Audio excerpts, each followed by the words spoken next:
Hello guys, dito kami ngayon sa Philippine Supermarket. Namimili yung mga kasama. Yung giniling na biga ng malagkit. Ito na lang, mas maganda kaysa giniling. Di ba pinatarap? Hindi rice naman yan. Iba yung gluten.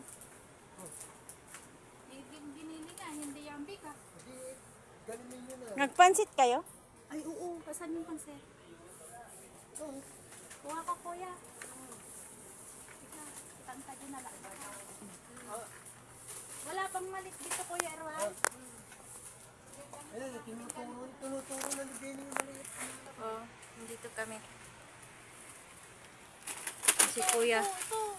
Ay, ayan na. Dito sa abroad may driver kami. Asya kaya. Manang.